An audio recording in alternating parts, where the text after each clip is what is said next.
Hark the herald angels sing, glory to the newborn King.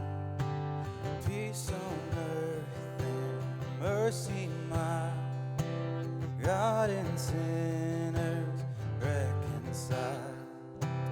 Joyful all ye nations rise, join the triumph of the skies, with angelic hosts proclaim, Christ is born in Bethlehem.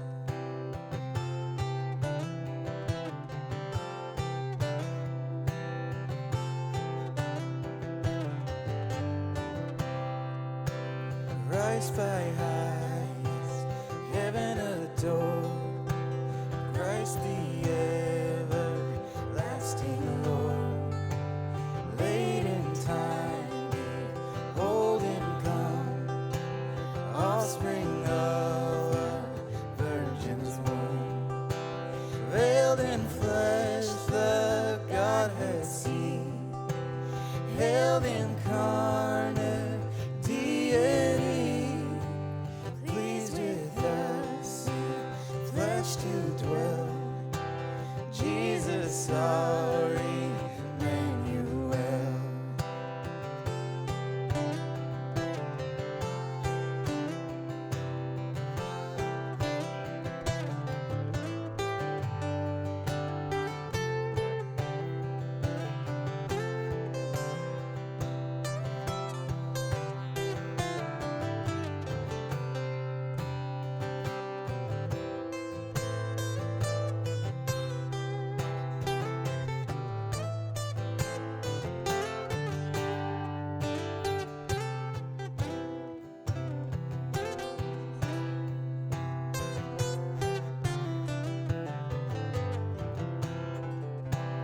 Hail the heaven-born Prince of Peace, hail the Son of Righteousness. Light and life to all he brings, risen with healing in his wings. Miles he lays his glory by, born that man no more may die, born to raise the sons of earth, born to give them second birth.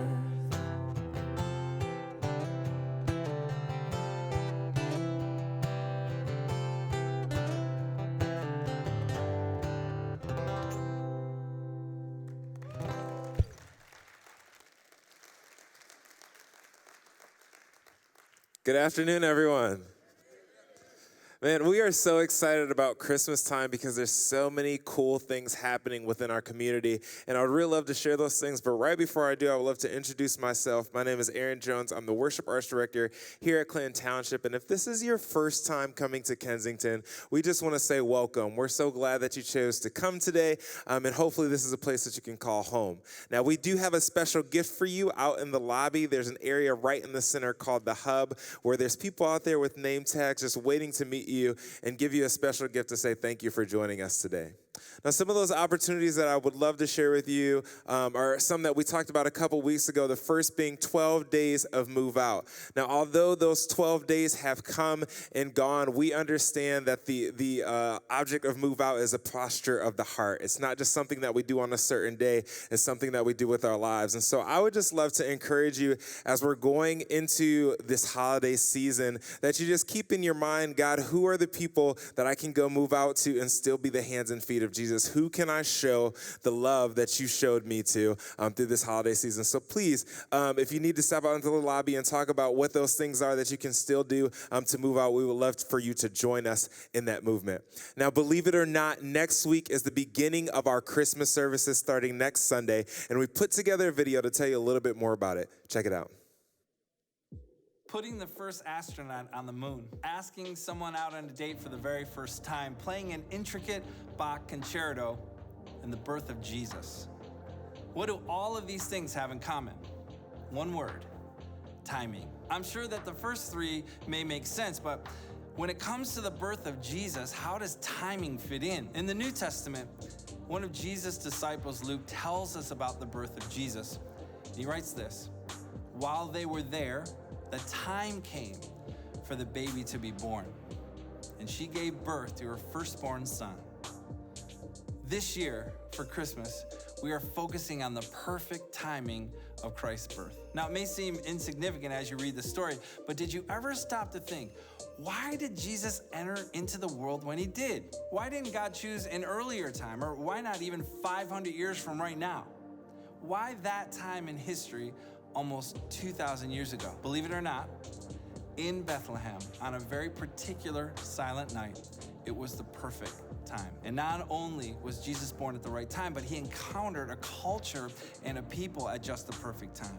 And we believe he's still doing that to this very day, ordering the moments in our own lives with precise timing and extraordinary love. Come and join us this year for Christmas. And don't come alone. Invite anyone you can think of, family, friends, neighbors, co-workers, as we celebrate together the perfect timing of the very first Christmas.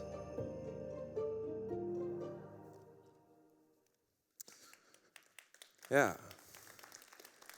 Now, I know you're not supposed to have favorites, but I have a handful of favorite services throughout the year: Easter, Thanksgiving Eve, and Christmas. And although it's so much more work for our arts and production team, we are so excited to hear all the stories of life change that come from it, because we're able to share the gospel in a brand new way. And so we're excited to share it in perfect timing. And so I would love to personally invite you out, not just yourself, but your friends and your family. They'll be here for the holidays anyway, so you might as well come on out. Now, how we do Christmas here at Kensington is we have tickets that you go online and reserve. The tickets are absolutely free, but we have tickets to make sure that there's a seat for you here in the auditorium. We're here for you to come and get turned away because there's not enough room. So please go online and make sure that you reserve. This is the last week, and so those spots are filling up. Another thing that I would like to remind you of is that because our Christmas services start on Sunday, the times have changed just a little bit. So we have 9, 11, and 1 o'clock next Sunday. So just keep that in mind when you reserve those tickets. That time will be on there,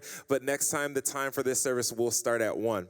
So before we move on into our last week of the Brave series, I would love to have you stand up and say hello to the people around you.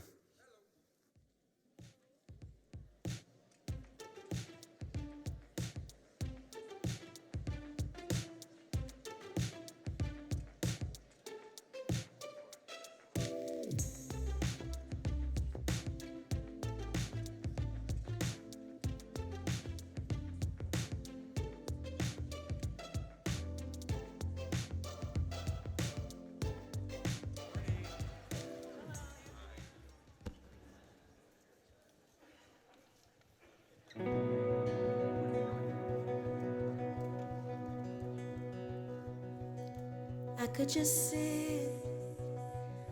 just sit and wait for all your goodness, hope to feel your presence.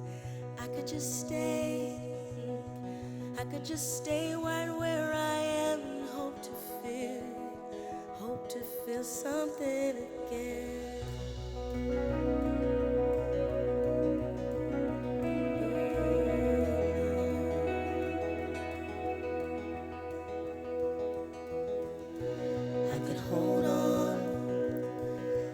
Hold on to who I am and never let you change me from the inside.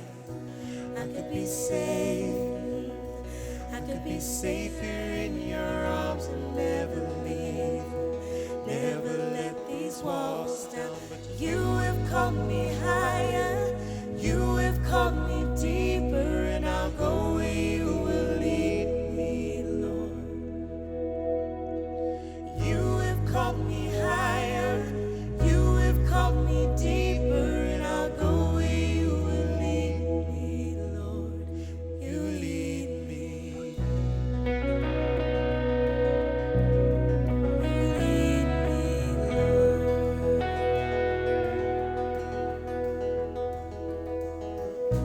I could hold on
Good morning, 12:15.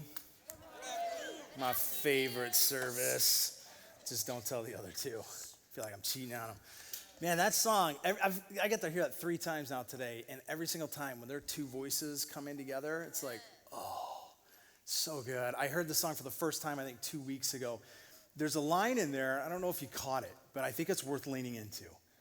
There's a line in there that I think puts us into this place in life, especially if you're in the room and you would fall into the category of somebody going, I deeply want to live my life for Jesus. And I get that we're all in a different place in that spectrum, right? Because some of us are maybe at a place in our journey spiritually where we're like, I don't know if there even is a God. And if there is, I don't know if it's Jesus yet. And I'm trying to figure that out. And then some of us are in a very different place. We've been there, but we've journeyed to a place now where we're going, no, I think there is, and it's Jesus, and I deeply want to live my life for him. So if that's you, let me speak to you for just one quick second. Because at some point, if you haven't had this moment yet, and I think the song underscores it, you're going to find yourself at this crossroad where God's going to say to you, if that's really what you want, then you're going to have to make a decision between one of 2 things. And what you decide has the potential to not only ripple an effect of your life in the days to follow, but also ripple effect in the lives of the people around you. And here's what those 2 choices are. One is, will you be the type of person that kind of just sits and waits for God to bring his goodness to you, his presence to you, his experiences to you? Or will you be the type of person that believes that the God of the Bible is a God of action, that would have you get up and move and follow him and believe that you, in fact, are the very vessel and tool through which he longs to bring his goodness, his presence, and his experience, not just to you, but through you to the world around you? But here's the thing about the second. Like, if that's you and you're like, yes, like that always requires a certain amount of courage and bravery. Thus the series that we've been in, Brave. Has this been a good series for you? I hope it's been a good series. Good. About 7 of you think so. That's great. So I'll tell you, for me personally, like even week 1 especially. So I get the unique privilege being on a teaching team that I know what's coming up. So I know the messages that are going to get taught. I know the direction that we're going to go. But week 1, when our lead pastor, Steve Andrews, stood up here and talked about nudges, it was like God really got a hold of me. He's like, hey, there's some things you know I'm nudging you in, and you need to respond to them. And so what he said is, like, there are these moments where God, because he's just not heavy-handed, like when God is trying to move you towards things that he has for you, he does it with these often simple little nudges. It could be just a sense of the whisper of his voice. It could be a thought you have. It could be a passion that just gets birthed up inside you. It could be a sermon you hear, a verse you read. It could even be what I heard one pastor call a holy discontent, kind of this angst about how life should be, or some certain aspect of life in the world, and you're just frustrated that it's not that way. And God just has this way of nudging us ever so gently at times towards the things that he wants us to do. And it was so cool to hear Steve share the story of how it was his mom that received the nudge so many years ago that ended up turning into the ripple effect that became Kensington. And then last week, Tracy brought it with the Cleo kids, and they did this incredible morning of talking about what it looks like when you step out of your comfort zone, and how we have this tendency to live life that's just familiar and predictable. But when we step out and trust God in the unknown and in the unfamiliar, it's like life just springs forth. It's like literally going from black and white to a color life. So here's what I get to do. And I always say, if I can't preach an entire series, then what I want to do is either start it or finish it. So I get to bring it home today. And here's a question I want to bring to us this morning. What's at stake if we say no to the nudge? Not just what might God be nudging you towards. What's at stake if you say no? Because I promise you, whatever it is at any point in your life that God may be moving you towards, no matter how small or how great, there is more risk than you realize to say no. So my name, for those of you that don't know me, is Craig. I'm one of the teaching pastors here at Clinton Township, rather new and loving this place and being here with you guys. Here's what I would love to do before we dive into our text this morning. I'm going to take you to a place in the Bible, in a part of the Bible called the Old Testament. The book is going to be Jonah. It is a very small book with a very big story. So if you're not familiar with how to navigate the Bible yet, we put all the verses on screens. But if you're like me, you're tactile, you like your Bible in hand, you can go ahead and find it before I get there. I'll give you plenty of time. But here's what we believe. We believe this book is authored by God. So it always makes sense, if he wrote it, to ask him to make sense of it before we try and understand it. So I'm going to do that, and then we're going to dive in. So let me pray. Father in heaven, who I believe very much is also here below with us. And I'm mindful right now of the scripture that says you are in, under, over, and through all things. There is just nowhere in creation and existence that we can go to escape your presence. But I'm also thinking about how your scriptures tell us that when we gather together for the express purpose of you, that somehow in that place you just hang in a heavier way, in a more visceral way. And so God, I pray that we would feel you this morning, that we would know you this morning, that we would somehow have an encounter with you. Whether we are certain that you even exist or whether we're not, meet us right in the place that we need you to. And give us right what we need from you, I pray. And I pray that as we open up your scriptures, you would just bring them to life, that they would instruct, encourage, that they would speak of the depth of your love. God, I pray that everything I say from the stage, because I'm just a guy, and I'm capable of making tons of mistakes, and I have tons that I have, and I just pray that in this moment, on this stage, that you would help me to be free from those in what I say, that what I say would be in line and in honor with the character of Jesus and with the words of this book. And so it's in his name that we pray. Amen. So one of the things we're going to do really quick before we go any further, actually, is we're going to take up our offering, which, if I could just tell you for one quick minute, if you're new to church or even just new to Kensington, maybe churches in your background, but not this church, just know this. We really do believe this here, that our God is a giver. He's not a taker. So our intent is never to try to take anything from you. But we also believe here very much that our God is not just the God of inside the walls of a building. Jesus loves the world. And what he wants us to be as his ambassadors is people who love the world. And one of the things that makes me so proud to be a part of a place like Kensington is that the proof is in the pudding here. Like, we really are working hard and diligent to make what happens outside these walls more important than even what happens inside of them. And this is a moment that honors that and makes that possible as well. So let me just say this. If you're new, if you're just checking us out, you can feel the freedom to let this go by, but you also can feel the invitation if you want to be a part of something great in this moment. Do that as well. Many of us here, though, like, this is our church. This is our mission. So you know how to treat this moment. So go ahead and treat it well as those go by. So quick question. Anybody here ever tried to start a fire with gasoline? Yeah? Actually, okay, so I'm going to embarrass myself for a minute. So I'm going to invite some of you just to be honest with me before I embarrass myself. I got to see you. Show of hands, how many of you have ever used gasoline to start a fire? Okay, let me tell you why you should never do that again. If you were with me a couple weeks ago, I showed you a picture of this treehouse my son and I had been building a couple years ago. Well, we finished that, I think, 4 years ago. He would have been about 12 years old at the time. And it was in the spring that we had finished it. So I'll never forget the day. We come outside, it's like the first spring cleanup day. We're like, lawn needs to get cut. You're dealing with the leaves that you never got before the snow came. And, all the branches that have fallen from the winter. And we had this one particular tree even that had died over the last year and a half. So we were cutting that down and just piling up all the logs. The point is, tons of stuff to do. Like, we're refilling the gas cans and getting the lawnmower going, working on the tree house. We're running everywhere. So my son at the time is helping me out. And I trusted him enough that I put an electric saw in his hand, and I put him to the task of cutting up this giant limb that had fallen out of the dead tree, and we were going to burn it. So he's cutting it, and that's getting big. And I'm running 100 miles, and I'm doing this, and I'm doing that, and I'm doing this. And so finally I realized, I told him, we got to get ahead of the pile that you're building of these logs. So I want you to go start a fire in the pit, and we're going to start burning them. Well, he's playing with a saw. He has no interest in starting a fire. He's like, "Rrr." So he goes over. He's like, I can't get it. I'm done. He goes back to the saw. That's what he's interested in. So I'm like, I don't have time for this. I've got stuff to do. I'm running up and down the ladder in the treehouse. I'm trying to get the lawnmower going. So I think, you know what? 20 minutes ago, I was just at the gas station, and I filled up a 5-gallon can with fresh gas. I'm just going to get this thing going quickly. So I go grab the can, and I come over, and I'm going to douse it, stand back, and light it, right? The smart way to do it. Only as I'm tipping the can, I realized that whatever he did in there, it didn't start like a raging fire, but there was a flame. A little one, way down in there, and I'm not kidding. As I tipped that can, I watched that flame go whoop, right up into the nozzle of that thing. Now my son, who at this point he's 16, he's way too cool to panic about anything, but at 12 years old, freaked out. The gas can immediately just turned into a ball of flame, and he starts running around the yard screaming, "Ah! Ah! Ah!" Then he starts calling for his mom, and I'm like, shut up. He's like, Mom! So I don't know what to do at this point, and I've got the gas can in my hand, and I just start swinging it in the air violently, trying to put the flame out. Guess what that's doing? Gas is everywhere. Now my yard is burning.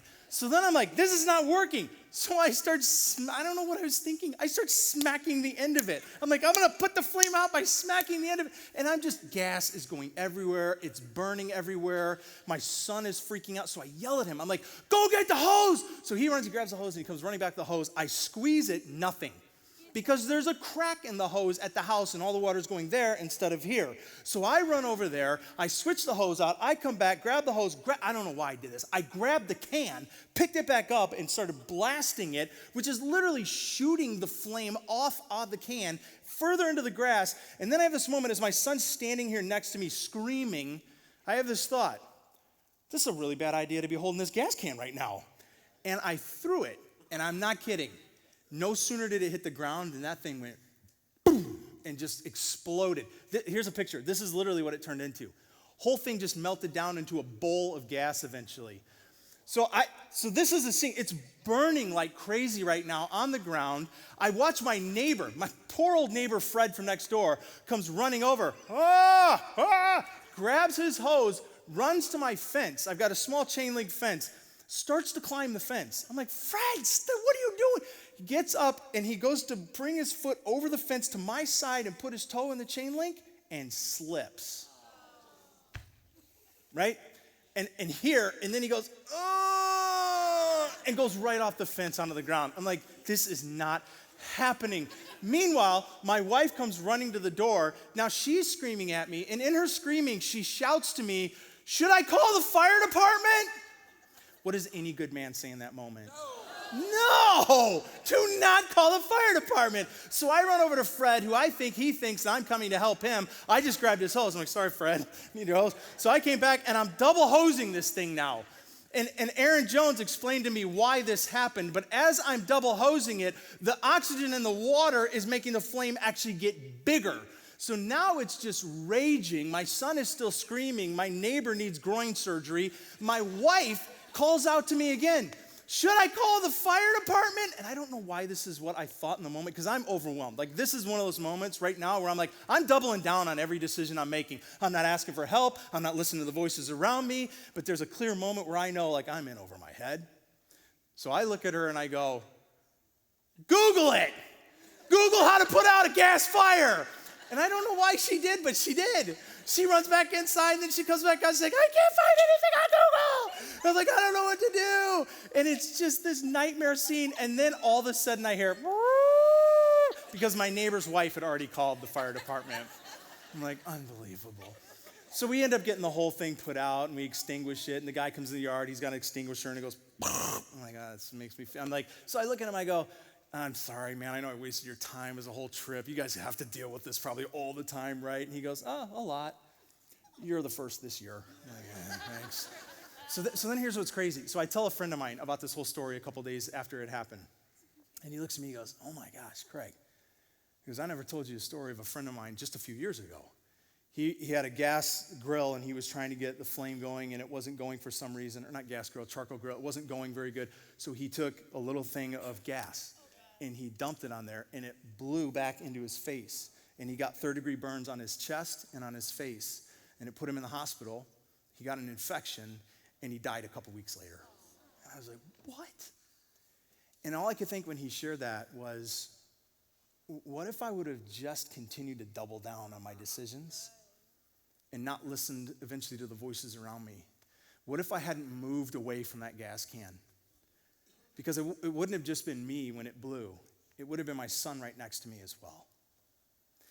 And here's why I tell that story, because I think that there are times somewhat similar to that we're all going to face in life at one point or another, right? Where the stakes go up, where there's this decision that gets laid in front of you, where it's like, do I double down on my decision to just stand my ground, or do I move? And I think a lot of times when those decisions come, they require a lot more courage than just throwing the gas can across the yard require. Whether it's your fiance finally proposes, and there's a moment of, what do I do? Do I move, or do I stand my ground? Do I freeze, or do I go for this? Do I say yes? Or your boss comes to you and says, hey, promotion, and we're going to move you up. The only problem is it requires a move across the state, or maybe even out of the state. Or maybe it's a side business that you've been working on. It's kind of a passion, but it's starting to grow, and it's not big enough to support you yet, but it's big enough that it needs all of your time. So it's either shut it down or dive in with both feet. Like there's just these moments that happen in life where we come to this kind of stakes are high, crossroads. What am I going to do? Am I going to move towards it or am I going to not? Am I going to stand my ground? And the truth is, I think sometimes in these moments we can look back and hindsight validates our decision. We're like, man, I'm so glad I did that, or I'm so glad I said that, or I'm so glad, fill in the blank. But then here's what I wonder. How many more times in life are we at one of these crossroad moments and we can look back at it now and there's no validation because there was no decision we made. Instead, there's just regret, or at least just a question. Like, what could have been? Because here's what I think is probably true about most of us. Even if I don't know you, there's just certain things that are true about people. And one of the things that's true about most people is that in crossroad moments where you have to make a decision to move into something that is risky, uncertain, unknown, we have a tendency oftentimes to let fear win. For the simple reason that as people, we love predictability, comfort, security. And I think the scariest thing is we do this in our walk with God as well. Like even when God will come to us and say, hey, like Steve said on the first week, like nudge, right? Here's something I want you to do. We have a tendency to let fear often win in those moments as well. And maybe just kind of freeze instead of move. And yet one of the things that's so incredible about so many of the stories of the Bible, because they're real people, like you and I, dealing with very real moments where God puts them at a crossroads and makes them have to answer the question, will I follow your nudge or will I just freeze? Or even worse, will I just turn around and walk away from it and do nothing? And so there's all these stories throughout the Bible where you see these kind of moments where even a decision had to be made like that. And some of them were made right, and some of them weren't. And one of the shortest books in the Bible is the book of Jonah, but I think it's got one of the biggest stories of one of these kind of moments, this crossroad moment of what will I do? There's a nudge. It's uncertain and it's risky. I don't know if I freeze or if I follow the nudge. So here we go. Jonah chapter 1, if you're already there. You're like, man, about time you got there. We've been here forever. Jonah 1:1. The word of the Lord came to Jonah. Go to the great city of Nineveh and preach against it, because its wickedness has come up before me. So I think it's safe to say this is a nudge, right? God comes to Jonah. He says, here's what I want you to do. It's very clear. It's cut and dry. There's no mystery to it. This is a nudge. Like God's saying, I got something for you to go do. The problem with this nudge is there is a deeply inherent risk in him saying yes to it. So I don't know how many of you know the story. So if I can give a little bit of historical context, because if you don't, it's going to open up the story a little bit more as to why there's such a risk involved. So God says to Jonah, I want you to go to Nineveh. Nineveh is the capital of the Assyrian people. And the Assyrian people at the time are a world-dominating power. Like they're a superpower, and they are a ruthless power. They haven't become a superpower because they're creating friends everywhere they go, but because of conquest. They are a ruthless, brutal people. And one of the places that they most ruthlessly have their eyes set on is the piece of land that Israel lives on. For the simple reason that it is a unique strategic kind of land bridge where three pieces of continent come together, Europe, Asia, and Africa. If you control Israel, you open up the possibility to larger world domination, so they have their eyes viciously set on taking over Israel's land, which means annihilating their people and wiping them off the map. So if you can imagine like the worst possible things that men can do to other men, or to women, or to children, like you'll start to scratch the surface of what the Assyrians were like to the Israelites, just horrible people to them. So the Israelites are Hebrews, and Jonah is a Hebrew. And so God comes to Jonah, and he says, hey, listen, that group of people that has butchered and murdered and taken everything from you, that threatens your very existence, here's what I want you to do. I would like you to go without entourage or army to the middle of Nineveh, stand there, and I want you to tell them they're wicked, and I'm mad, and I'm coming for them. And if you keep reading on, you'll see later that part of what God also gives him to bring to them is this. However, I'm a merciful God, and if you will turn from your wickedness, I will hold back my hand of judgment. So Jonah, I want you to go. Got it? Message clear? Go do it. And the Bible says that Jonah peed his pants a little bit. Come on, are you kidding me? Go where, do what, on my own? I don't think so, God. Because there's two very quickly things that become apparent risks to him doing this, or not doing it, frankly, in just the first two verses. The one risk is if he does respond to God. And what's the risk? This is obvious, but humor me. What was it? He's going to die. Yeah, they're going to lop his head off and say, thanks for the message. Right? There's a big risk. But here's the other risk. The risk is if he doesn't go. And that risk is thousands and thousands and thousands of other lives. And while it's true that certainly there are some people in Nineveh that were wicked and evil, but you know as well as I do that even in a wicked empire, there are innocent men, women, and children who are victims of the leaders there are above them. But I would even go further and say it still doesn't matter, because even the most wicked of them was no less deserving of God's forgiveness than was Jonah. Amen. And so God says, go to them. But there's a risk to go, and there's a risk not to go. So what would you do? Because here's what he does. Verse 3. But Jonah ran away from the Lord. Any verse that starts with ran away from God is going to end bad. Ran away from the Lord and headed for Tarshish. He went down to Joppa, where he found a ship bound for the port. And after paying the fare, he went aboard and sailed to Tarshish to flee from the Lord. Here's what Jonah said to God. Nope, not going to do it. He's like, God, this one is just way too big. You're asking too much. It's seriously too risky. No. You might go, well, maybe he was taking the long route. Yeah, no, not really. Look at this. Here's a picture. It puts a little bit of like visual context to what's happening. So you've got Jonah in Jerusalem down here at the bottom. If he's to go to Nineveh, he's got about a 550-mile journey. Instead, he goes to Joppa on the shoreline there, which is modern-day Tel Aviv. He boards a ship, and he sails out to, do you remember where? Tarshish. Tarshish, most historians believe, is modern-day Spain, which is about 2,000 miles completely the opposite direction. Like, he's not just saying no. He's saying no, underlined, highlighted, exclamation point. I'm not doing it. God, there's no way that I'm going. Now, here's what I wonder about you. I wonder if any of you in here today are doing the same thing. Like, I wonder if the truth is that there's something that God has been nudging you towards. And there's in all reality, it's a Nineveh for you. And God's been nudging you towards it. And you're trying to go to Tarshish. And you're saying, nah, I don't want to. And it could be anything. I mean, maybe for somebody it's this thing that God keeps pushing you to do, to start. I talked to somebody this morning that a few years ago felt God nudge her to create a not-for-profit for special needs kids. And she came up and shared that whole story with me today. Maybe there's this thing that God is pushing you towards, and you're like, I don't know. I can't. It's too uncertain. It's too risky. I don't have the experience. I don't have the money. I don't have the extra time to do this. And you're telling him, no, maybe for some of you, it's forgiveness he's asking you to give to somebody. And that's your moment of Tarshish, or Nineveh. Maybe it's a difficult marriage he's asking you to stay in, where it would be easier to leave and run. Or maybe it's even him. Like, honestly, maybe for some of you, the push that you feel from him is to him.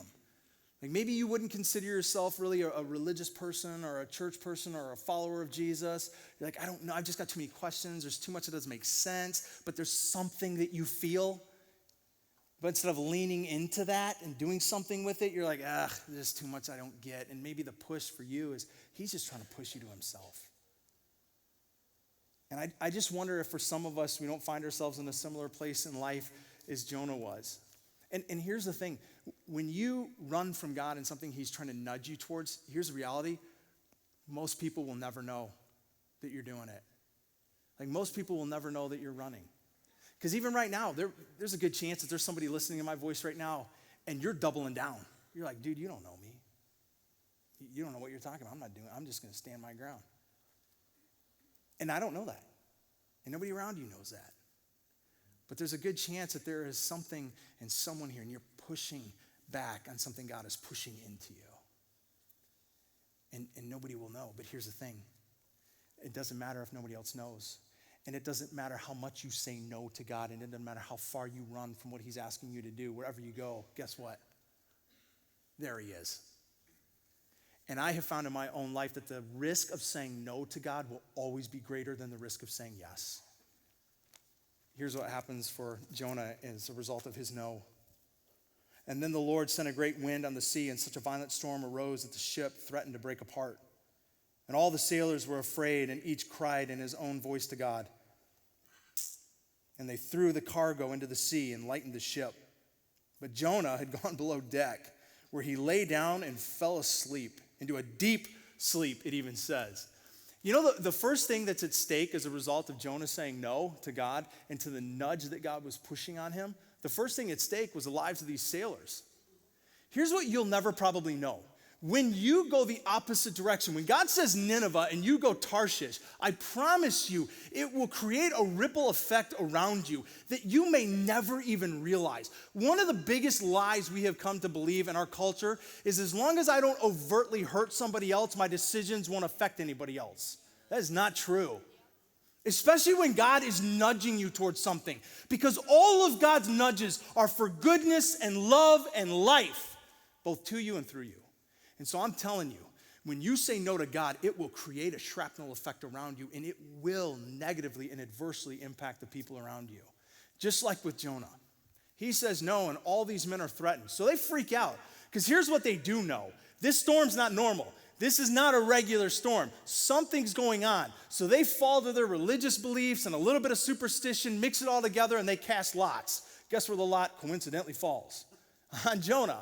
So they grab him, not sure why or what he's done, and they pitch him overboard into the ocean, right into the raging storm. I think it's safe to say this is probably a low point in Jonah's life, wouldn't you? And here's what I can tell you from my own life, and some of you can attest to this in yours. Every single time I have ignored a nudge from God, no matter how big or small it was, has created some of the worst, darkest, most depressed moments of my life. Every time. See, the second thing that's at stake for Jonah in saying no to God's nudge, honestly, it's Jonah. It's his own life and it's his own well-being. But here's why I want to correct something too, because some of you might immediately start to develop this wrong idea about God and go, well, okay, so if I say no to God, God's going to hurt me? There's this Bible verse, it's one of my favorite verses in the Old Testament, a book called Lamentations 3, verse 33, that said, God does not willingly bring pain and affliction on the sons of men. So here's what I would tell you. If you say no to God, he won't hurt you.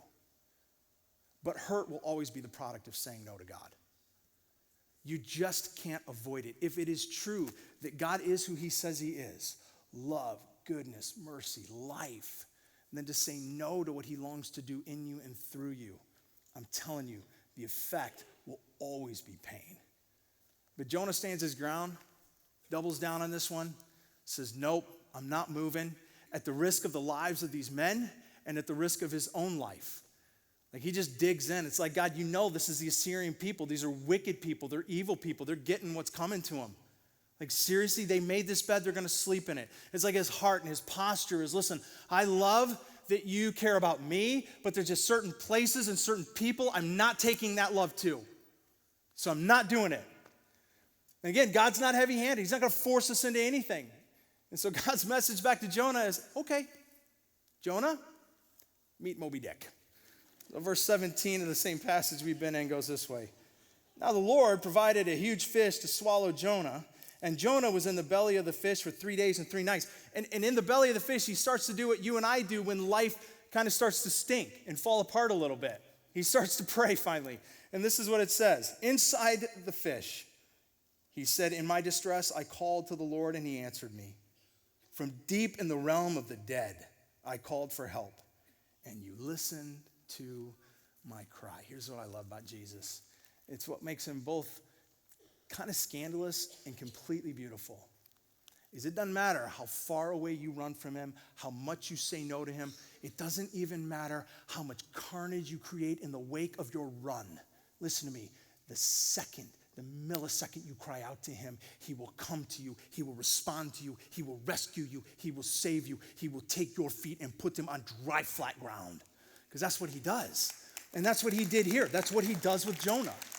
But here's what's so easy to do with the stories in the Bible, is to kind of armchair quarterback them. Right? Like, well, if God ever talked to me, I'd totally do that. Jonah, you're a moron. Like, just do what God says. Well, let me ask you, have you? Like, have you? When he's said something, when he's nudged something, you go, I don't know if he ever has nudged me towards something. Okay, then let me ask you this. Will you? Like, let me ask it this way. What's your Nineveh? And maybe you don't know right now. Maybe part of the product of you continuing to journey in this faith and in this walk with Jesus, you'll find out there will be a moment that he starts to push you towards him, and not just one, but there will be moments throughout your life. But maybe some of you do know right now. You're like, yeah, there's this thing, and he's been nudging. Okay, well, let me ask you this then. What's at stake if you say no? And you might go, I don't know exactly. You don't know. But I'll promise you this, it's more than you realize. There is a lot at stake if you say no. And it doesn't always have to be this great, giant, world-changing things. Matter of fact, for me, most of the time, the nudges I felt from God tend to be these simple little tender moments. One that will forever, maybe this is too strong of a way to say it, but I'll say it this way, that will forever probably haunt me. It was a couple of years ago, I went to go see a movie. And this is something I like to go see movies alone. I'm a bit of an introvert. Actually, I'm a complete introvert. Nobody ever believes me because this is what I do. They're like, you can't be an introvert, you do this. No, I would rather talk to a room full of thousands than a room full of 4. Like, off the stage, I'm awkward, weird, and I don't make friends very easy. So I'm thankful for my wife because she's the opposite. All my friends are because of her. So now you know me a little bit more. So I was going to the movies one day alone. My wife thinks that's weird. I think it's awesome. So I was going to the movies. I'm in a hurry. I pull into the parking lot. And I see this guy that I'm going to just make some assumptions about. I think I can make these. Based on what I saw, he probably was down on his luck and didn't look like he had a home. And I had this moment as I pulled in. And if you've walked with God any length of time, you've probably had a similar moment. And if you haven't yet, you will. But I think I heard his voice, and not like out loud, but like internal, like an internal thought. But it was clear. It wasn't mine. And this is what it was. Go introduce yourself to that guy. And invite him to lunch at the Coney Island in the same parking lot as the theater, and just sit with him and value him as a human being. And then I immediately thought, the previews aren't going to last that long, though.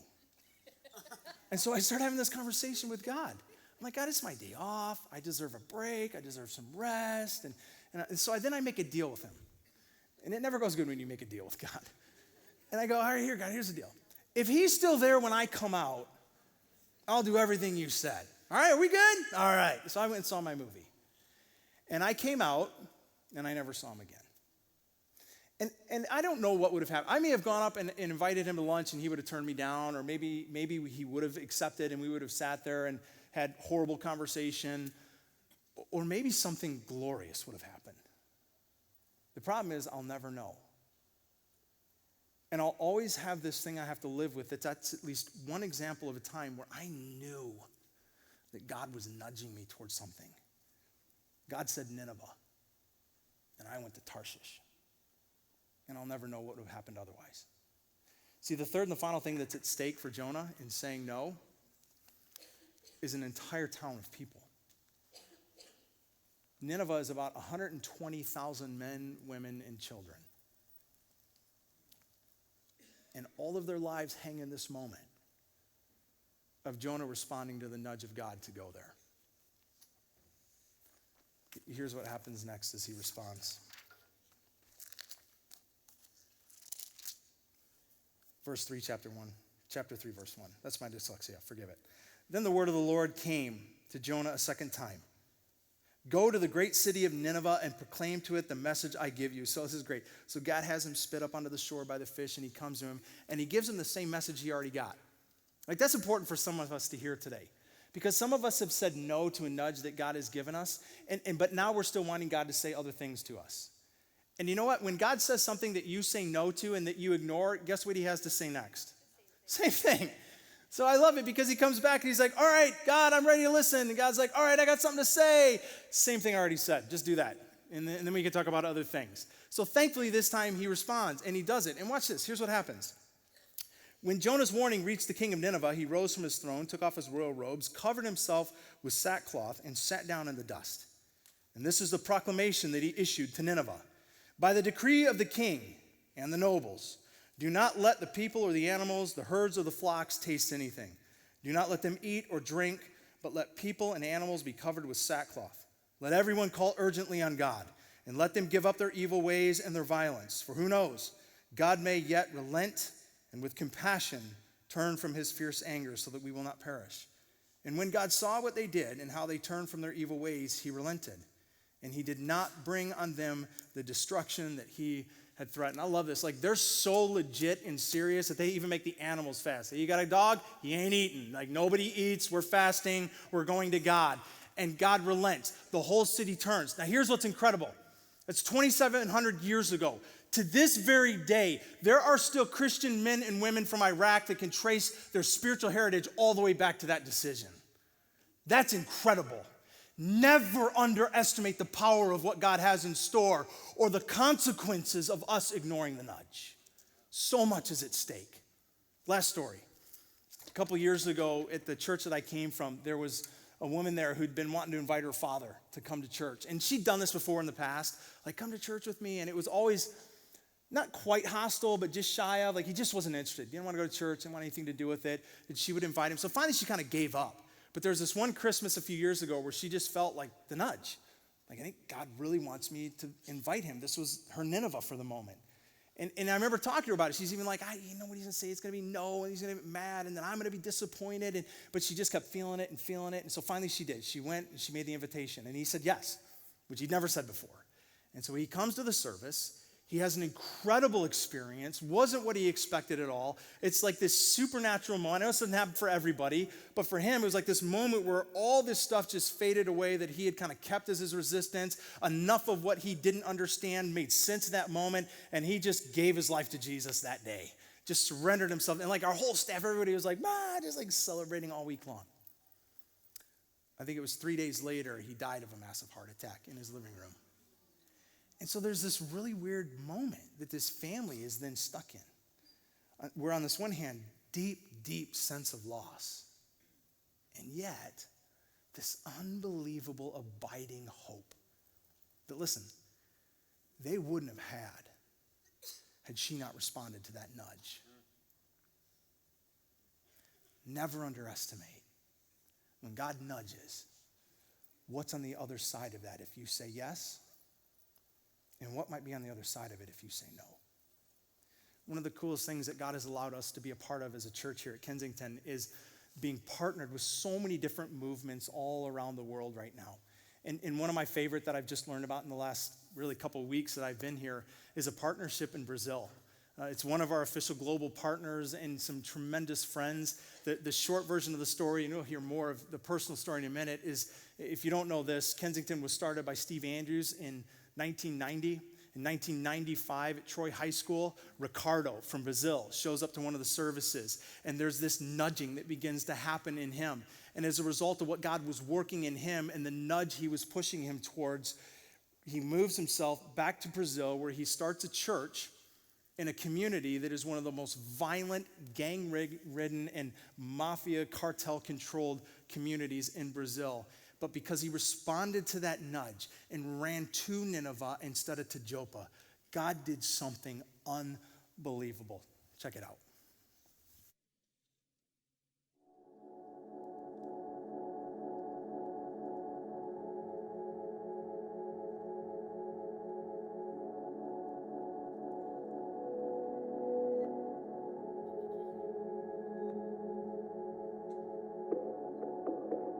Favela is a really hard place to live. It's where the most poor people live.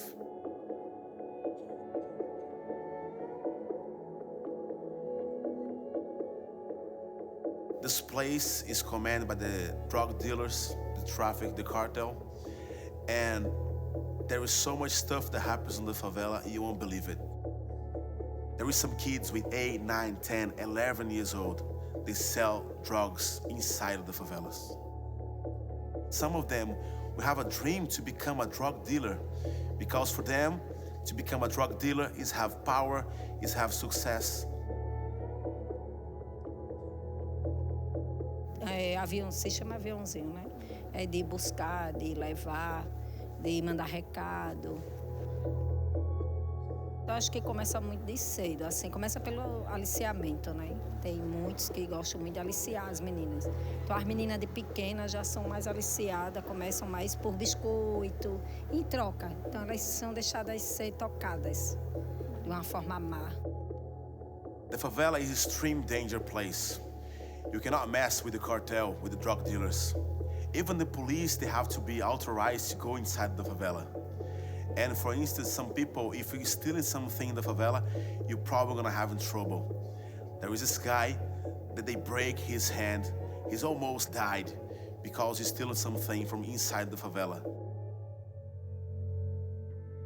Favela is a really hard place to live. I would say 50% of this house, if you can call that house, they don't have even a toilet, like a bathroom. They don't have water. It's just a place for them to sleep. O menininho, só que aquela cama ali está ocupada. For example, we met this woman, Josanette, and she's been raising 6 grandchildren in a really, really small house, just by herself, because one of her daughters was killed by the cartel, and the other one is in jail. We have so much. These people doesn't even have like a place to sleep or a bathroom, like a toilet. I'm so blessed when I just got to this place and see this reality.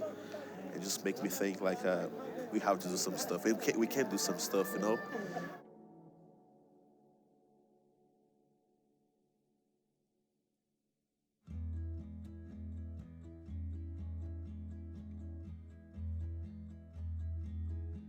We opened our church in our old warehouse. And our church looks like some churches in America. We have music, we have kids program, we have a coffee shop, we have teaching. The location of our church was really important. The main idea was to make a bridge for help the people on the favelas. So we located our church next to the favela. Everyone was like, hey, don't go there, man. It's like a really hard issue, some like a trouble with the guys, with drug dealers. And that was actually, God was telling us, hey, this is the place you have to be. This is the mission of our church. This is why we call the bridge, to build a bridge so that people can find Jesus through our good works. One of the things that we do in our church, if you want to become a member, you're probably gonna ask you where you wanna help us. Otherwise, for us, it's not reason to become a member. The people were so involved with the service that we have a really small staff. We have a saying around here called Somos a Ponte. That means we are the bridge. The main idea is like the church to understand, the church is not about like a pastor or some leaders, but everybody has to understand that we are the church of Jesus Christ. One of the ways that we decided to help people was to start some social projects inside of our building. For example, we built this dentist clinic, and we asked the church if we can find some dentists, and we have about like 50 dentists. They give like 1 hour, 2 hours per week, so they can help some people. Nada mais justo do que eu usar algo que eu já faço no meu dia a dia para ajudar quem precisa. We also have the class to help people with special needs, where children can come here and learn and have some fun. We have classes to help some kids to get a better education. I'm going to law school in the Federal University of Pernambuco. You're gonna be a lawyer. Yeah, I want to be a lawyer. We also have this program called Precious Plastic.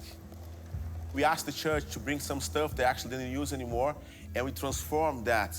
That way, some people can make some money, and we can create some jobs for our people in the favelas. God has been used this church to have a great impact in the favela. Even the cartel, the drug dealer, they have much respect for our church. Então essa igreja, ela é fundamental para a comunidade aqui, porque então a igreja é essencial aqui pra gente. Oxente, muito grato mesmo. One of my favorite programs is help some young people to become a first responders. There is a guy called Caesar. I met him about like 2 years ago, and I can tell you, the program would change his life. Queria as coisas, não tinha, meus amigos tinham.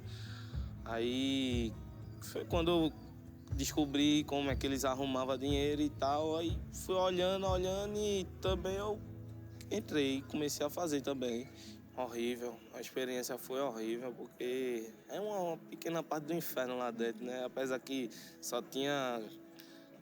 Foi maravilhoso, porque eu tive a oportunidade de ser alguém na vida.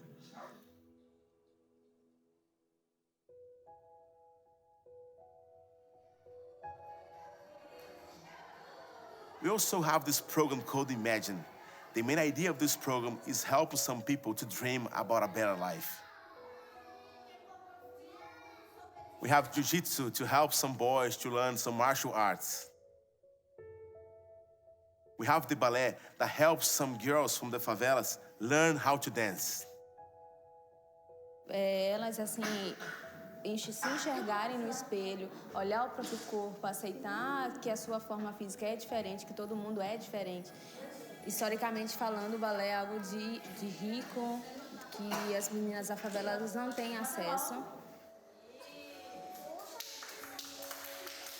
Remember earlier I told you about this lady called Josanette. She takes care about 6 grandchildren, and one of them is taking class from our ballet. Ilene has such a beautiful smile, and now she has big dreams. Foi através da minha mãe, porque ela era bailarina, e aí eu peguei, ela faleceu, infelizmente, né? Com uma doença, aí eu peguei e falei, é meu sonho. Ai, uma bailarina, sei lá, uma bailarina, continuar sendo bailarina, porque eu gosto. After I met Irlani and her grandmom, I was like deeply touched. And I posted a video on Instagram. Gente, tô aqui com a irmã tremendo. Cabelo em pé. 2 hours after I posted this video on Instagram, so many people just started talking to me. We already have like 6 beds, a new refrigerator, a new ceiling. I'm like, basically, we're gonna just remodel the whole house.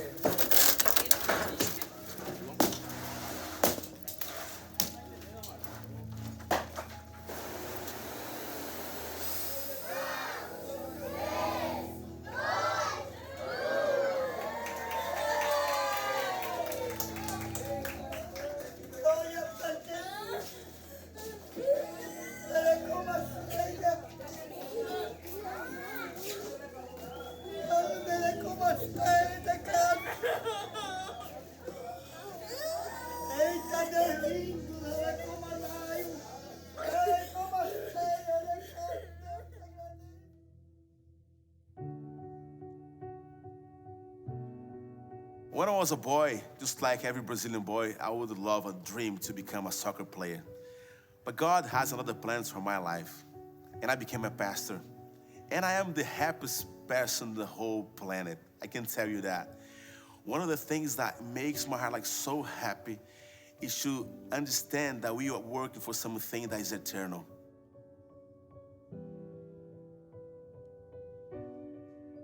Every time I go to the favela, I understand what Jesus said, that it's better give than receive. This is what we want to be as a church. We want to change the reality because we know that we can. We have to be these people that actually cry with them. We have to be these people that are actually gonna have to do something for them because sometimes they don't have any voice, they don't have rights, they don't have dreams. The church is the church when actually people can see Jesus through us. We are the hands, the feet of Jesus to bring light where it's really, really dark.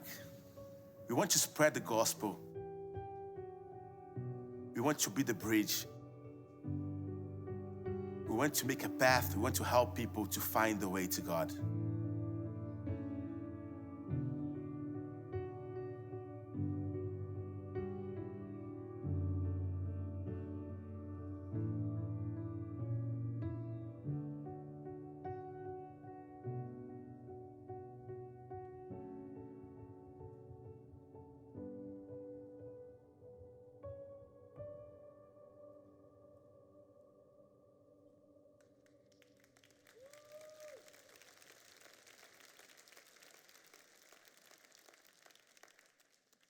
As I watch this story, I just got to tell you, any hopelessness or cynicism that I might have in my life, it just evaporated. Seeing what Jesus Christ can do in situations that we say are hopeless. Guillermo and his team in Recife are working in one of the hardest spots on planet Earth. And yet in the midst of that is the joy of Jesus Christ and the transformation of people's lives. I just want you to know something. When you make a year-end gift to Kensington, you are affecting lives all over the planet, from Metro Detroit to almost every corner of the earth. And what a privilege it is to be able to do that. I am so glad that God has let me live and journey this road with you to see these lives transform. And as we come to Christmas, I just got to ask you, what better Christmas present will you ever get than the story that you just saw of what God is doing in one place? This is what Christmas is all about. This is Jesus Christ alive. This is Jesus coming into communities, being born in mangers and making people alive and bringing hope and healing. And so I really want to encourage you to make a year-end gift to Kensington this Christmas. I want you to join with me, because I'm going to do it too, to launch us into another year where we get to live this privilege of seeing Jesus Christ work through imperfect people like us to touch the world with his love. What could be better than that this Christmas? It's awesome.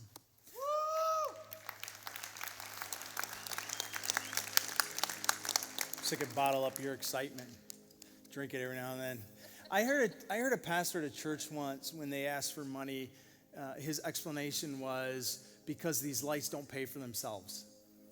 And I think that one of the saddest things about maybe so many different gatherings like this is that there isn't a vision that extends beyond that, which is one of the reasons that I can tell you in all honesty, especially because I'm such a new guy to this place, I'm so thrilled to be a part of a community that doesn't believe that. It's not about keeping the lights on here. It is about bringing the light of Jesus to the rest of the world. And through what you have done in partnering here, that's happening. It's happening in places like Brazil. It's happening in places like Hope Water, where 500,000 people have clean drinking water for the first time ever. It happens in ways right here in our own backyard, like through New Anthem Church and John Pomeroy, that you helped launch this fall. And in 3 months alone, they've seen 127 people give their lives over to Jesus since they've opened their doors. Like, it's happening because there truly is a vision and a desire and a passion to do what Jesus told us to do, which is to bring his love outside of these walls to the ends of the earth. Which is why I know we've been asking every week and talking about every week, and I want to underscore what Steve said. Would you genuinely pray and ask God, as we move into the end of the year, would he have you do something with the year-end gift? Because what you do with that really does enable us to do all of that and make the difference that we're seeing made. And the great thing about the difference is we don't have to figure out how it all happens.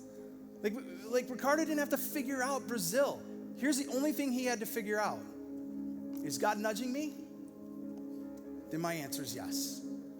Because the victory in that battle belongs to God.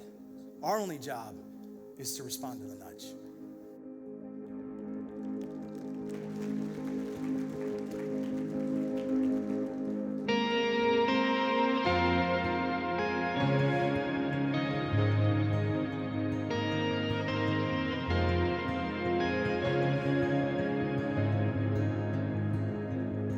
The weapon may be formed, but it won't prosper.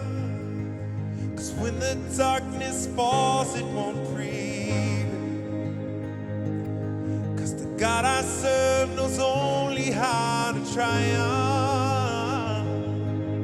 My God will never fail.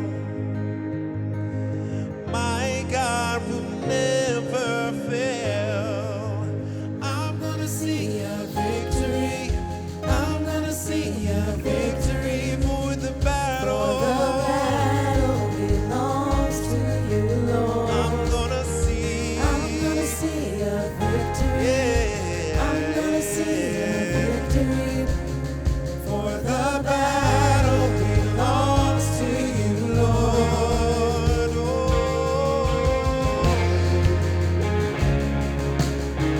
I'd love to invite you to stand and sing this along with us.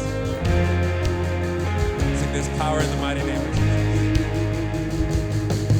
There's power in the mighty name of Jesus. In every war he wages, he will. So I'm not backing down.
take what the enemy meant for evil and you turn it for good. You turn it for good. You take what the enemy meant for evil and you turn it for good. You turn it for good. You take what the enemy meant for evil and you turn it for good. You turn it for good. You take what the enemy meant for evil and you turn it for good. You turn it for good. Sing it one more time. You take what the enemy meant for evil and you turn it. You turn it for good. I'm gonna see a victory. I'm gonna see a victory. For the battle belongs to you, Lord. I'm gonna see a victory. I'm gonna see a victory. For the battle. belongs to you. I'm gonna see a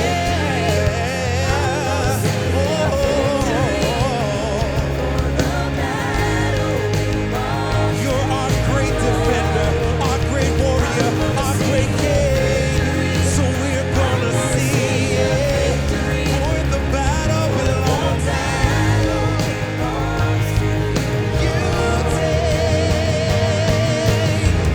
You take what the enemy meant for evil and you turn it for good. You turn it for good. You take what the enemy meant for evil and you turn it for good. You turn it for just the voices say you take what the enemy meant for evil and you turn it for good. You turn it for good. You take what the enemy meant for evil and you turn it for good. You turn it for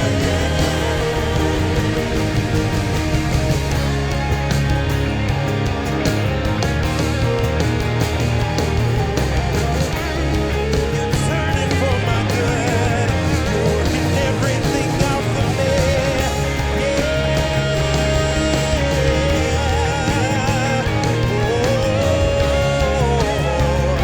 Let's sing that chorus one more time. I'm gonna see a victory.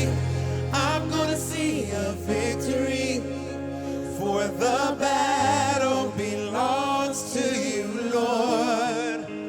I'm gonna see a victory. I'm gonna see a victory. For the battle belongs to you, Lord.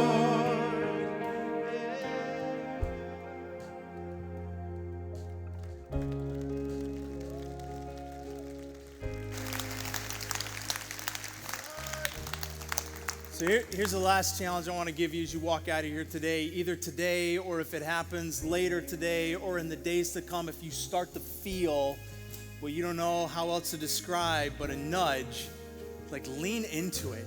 Don't ignore that.